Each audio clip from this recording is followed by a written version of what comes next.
Hello dear friends, स्वागत है आपका अपने यूट्यूब चैनल एसडी एजुकेशन पर। आज है 2 अक्टूबर और 2 अक्टूबर यानी कि बहुत ही इंपॉर्टेंट डे, गांधी जयंती होती है इस दिन। और आज हम अपने इस वीडियो में 2 अक्टूबर पर गांधी जयंती के दिन गांधी जी के बारे में फुल डिटेल से जानने वाले हैं, उनका पूरा परिचय जानने वाले हैं।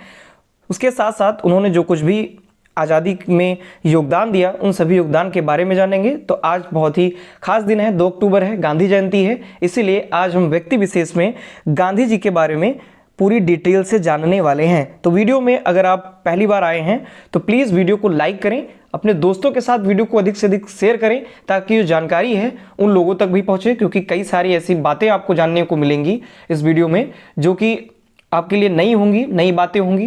तो इसके लिए आप वीडियो को अधिक से अधिक शेयर कीजिए अपने दोस्तों के साथ, और जो चैनल है उसको सब्सक्राइब भी कीजिए ताकि आने वाली कोई भी ऐसी वीडियो हो वो आप तक तुरंत पहुंचे, आप तक जो जानकारियां हैं वो परमानेंट बनी रहें। तो चलिए शुरू करते हैं हम अपने इस वीडियो को गांधी जी के बारे में।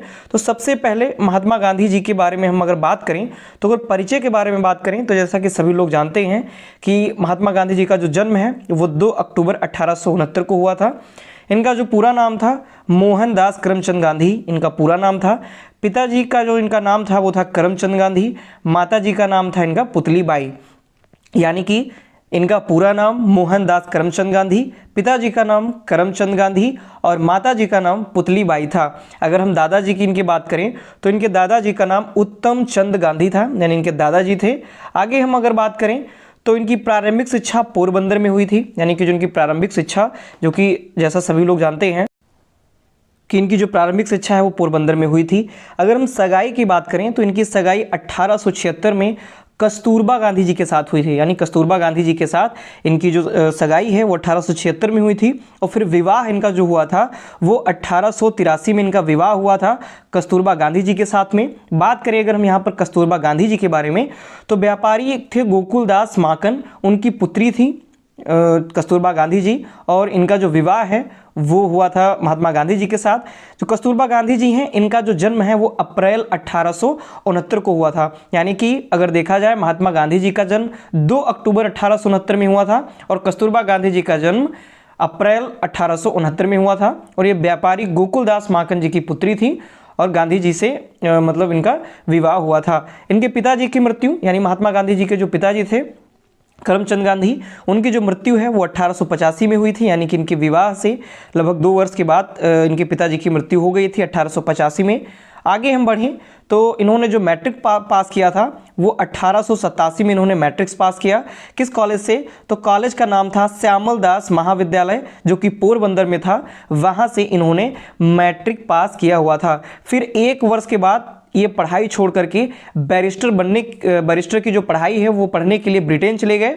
तो वकालत करने के लिए या वकालत की पढ़ाई करने के लिए ये ब्रिटेन गए। ब्रिटेन में साउथहैम्पटन से 1888 में इन्होंने वहाँ पर वकालत सीखी, जो कि इनका कॉलेज था इनर टेम्पल कॉलेज, वहाँ से इन्होंने वकालत की। कॉलेज का नाम भी अगर देखा जाए तो नाम था इनका इनर टेम्पल कॉलेज, ये था, यहाँ से इन्होंने वकालत की।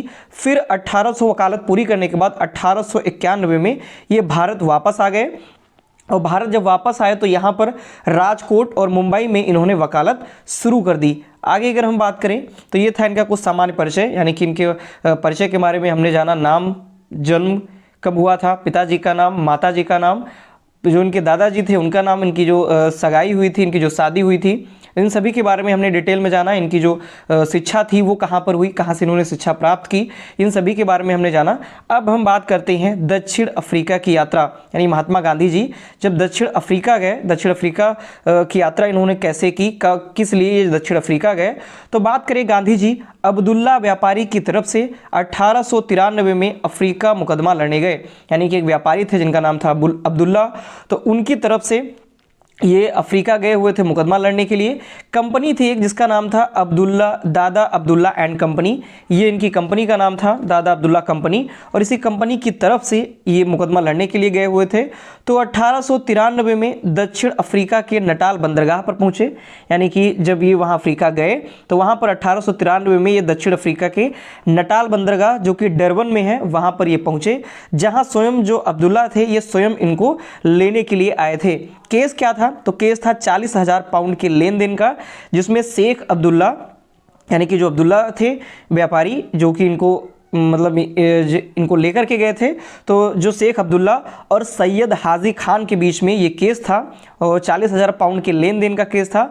और ये केस जो है वो गांधी जी जीत जाते हैं वहाँ पर, यानी कि अफ्रीका में ये जो केस लड़ने के लिए गए थे वो केस वहाँ पर जीत जाते हैं। फिर आगे हम बात करें मेरिट्सबर्ग की जो घटना होती है, मेरिट्सबर्ग जो नटाल की राजधानी, वहाँ पर क्या घटना घटती है, तो गांधी जी डरबन से जब प्रिटोरिया जा रहे होते हैं और उनके पास फर्स्ट क्लास का टिकट भी होता है, परंतु फर्स्ट क्लास का टिकट होने के बावजूद भी अंग्रेज़ों ने उनको मेरिट्सबर्ग स्टेशन पर से ट्रेन से उतार दिया। यानी कि उनको मेरिट्सबर्ग स्टेशन पर ही इनको ट्रेन से उतार देते हैं अंग्रेज, और इनको फर्स्ट क्लास का टिकट भी होता है इनके पास, लेकिन फिर भी इनको बाहर निकाल देते हैं और इनका जो सामान होता है वो भी बाहर कर देते हैं। तो ये जो घटना है ये मेरिट्सबर्ग स्टेशन पर हुई है, इसीलिए इस घटना को मेरिट्सबर्ग घटना के नाम से जाना जाता है।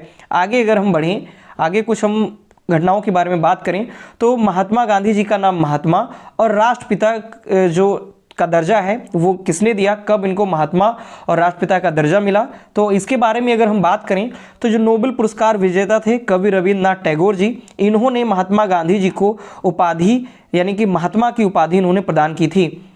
और उसके बाद से ही मतलब गांधी जी को महात्मा कहा जाने लगा। यानी कि अगर बात की जाए महात्मा की जो उपाधि है वो गांधी जी को किसने दी थी, तो जो रविंद्रनाथ टैगोर जी हैं इन्होंने महात्मा गांधी जी को महात्मा की उपाधि दी। आगे हम बात करें तो इसके बाद 4 जून 1944 को नेताजी सुभाष चंद्र बोस ने सिंगापुर रेडियो से अपने एक संदेश में महात्मा गांधी जी को राष्ट्रपिता कहकर संबोधित किया था, जिसके बाद इनको इसी नाम से देश भर में संबोधित किया जाने लगा। यानी कि अगर महात्मा की उपाधि के बारे में बात की जाए तो रविंद्रनाथ टैगोर ने इनको सबसे पहले महात्मा कहा और तभी से महात्मा की उपाधि इनको मिली। फिर बात करें नेताजी सुभाष चंद्र बोस ने सिंगापुर रेडियो से इन्होंने महात्मा गांधी जी को राष्ट्रपिता कहकर संबोधित किया था, तब से इनको देश भर में राष्ट्रपिता के नाम से संबोधित किया जाने लगा। तो इस प्रकार से महात्मा गांधी जी को महात्मा और राष्ट्रपिता का जो दर्जा है वो मिला। अगले पॉइंट पे बढ़ते हैं। तो अगला पॉइंट है गांधी जी का भारत आगमन, यानी कि अफ्रीका जब गए, फिर अफ्रीका से जब भारत आगमन हुआ, यानी अफ्रीका से जब गांधी जी भारत आए, उसके बारे में अगर हम चर्चा करें, डिटेल में बात करें, तो 9 जनवरी 1915 को जो गांधी जी हैं वो अफ्रीका से, दक्षिण अफ्रीका से भारत आए और इस दिन को भारतीय प्रवासी दिवस के रूप में मनाया जाता है। यानी 9 जनवरी 1915 को जब महात्मा गांधी दक्षिण अफ्रीका से भारत आए थे, तभी से 9 जनवरी 1915 को जब ये भारत आए तो इस दिन को 9 जनवरी को भारतीय प्रवासी दिवस के रूप में मनाया जाने लगा। बात करें जिस जहाज से आए थे उस जहाज का नाम था सुदीप जहाज, यानी सुदीप जहाज से ये आए थे। स्थान क्या था, अपोलो बंदरगाह मुंबई, यानी जहां पर पहुंचे अपोलो बंदरगाह मुंबई, जो कि आज का मुंबई है, वहां पर ये पहुंचे। बात करें फिर इन्होंने 1915 में सत्याग्रह आश्रम की स्थापना की, यानी सत्याग्रह जो आश्रम था उसकी स्थापना इन्होंने 1915 में की। फिर 1917 में जो सत्याग्रह आश्रम था इस आश्रम का नाम इन्होंने परिवर्तित करके साबरमती आश्रम किया और जो साबरमती नदी है उसी के किनारे इन्होंने अपना ये जो आश्रम था उसको स्थापित किया। आगे बढ़े, अगर अगले पॉइंट में बात करें तो कुछ महत्वपूर्ण जो इनके द्वारा आंदोलन किए गए, महत्वपूर्ण जो सत्याग्रह किए गए उनके बारे में बात अगर हम करें तो सबसे पहला जो इनका भारत में आंदोलन था या सबसे पहला जो इनका सत्याग्रह था वो चंपारण सत्याग्रह था 1917 में। चंपारण सत्याग्रह ये महात्मा गांधी जी के द्वारा भारत में किया जाने वाला सर्वप्रथम सत्याग्रह था। अगर हम इसके बारे में डिटेल में बात करें तो अंग्रेजों द्वारा जबरन 3/20 भाग पर किसानों से खेती करवाना, यानी कि जो अंग्रेज थे तो अंग्रेजों के द्वारा जबरन 3/20 भाग पर, जिसको तिनगठिया प्रथा कहते थे, तो 3/20 भाग पर किसानों से नील की खेती करवाते थे। जो अंग्रेज थे वो नील की खेती करवाते थे। ये जो समस्या है वो राजकुमार शुक्ल ने यह समस्या महात्मा गांधी जी को बताई। यानी कि जब कांग्रेस का लखनऊ अधिवेशन हुआ 1916 में, तब राजकुमार शुक्ल जी ने ये जो समस्या है किसानों की, ये समस्या महात्मा गांधी जी तक पहुँचाई, महात्मा गांधी जी को इसके बारे में अवगत कराया। तो ये जो तिनगठिया प्रथा है इसको समाप्त किया गया।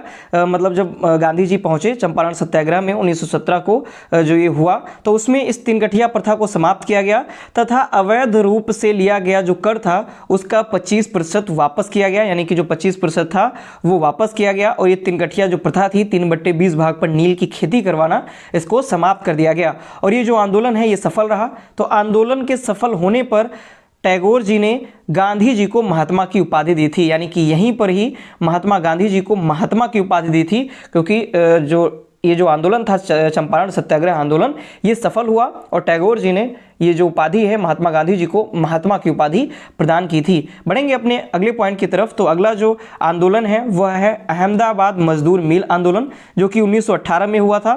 तो ये किस लिए हुआ? तो मिल जो मालिक थे, मिल मालिकों के द्वारा मजदूरों को प्लेग बोनस देना बंद कर दिया गया, यानी कि उस समय प्लेग जो फैली हुई थी बीमारी, उसके तहत जो मिल मालिक थे उसमें जो मजदूर कार्य कर रहे थे उन मजदूरों को प्लेग बोनस देना बंद कर दिया गया था, जिसके कारण अंबालाल साराभाई की जो बहन थी अनसुईया बेन जो थी, ये अंबालाल साराभाई की बहन थी और अनसुईया बेन ने ही गांधी जी को आमंत्रित किया था इसमें अहमदाबाद मजदूर मिल आंदोलन के लिए। आगे हम बात करें तो गांधी जी जब वहां पर पहुंचे तो इन्होंने क्या किया, गांधी जी और जो मजदूर थे इनकी मांग थी कि प्लेग जो बोनस है वो 35% हो, परंतु जो मिल मालिक थे वो 20% बोनस देने को तैयार थे। तो गांधी जी ने सर्वप्रथम इसमें भूख हड़ताल की।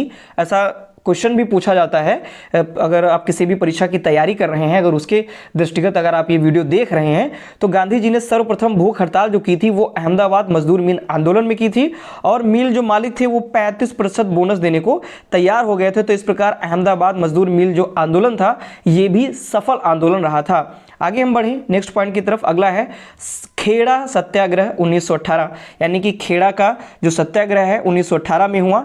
तो ये क्यों हुआ था? तो फसल का 1/4 से कम होने पर भी अंग्रेजों द्वारा लगान वसूलना, यानी कि अकाल संहिता के अनुसार, अकाल संहिता जो थी उसके अनुसार ये नियम था कि फसल अगर 1/4 से कम होती है तो लगान माफ हो जाएगा, यानी लगान नहीं लिया जाएगा।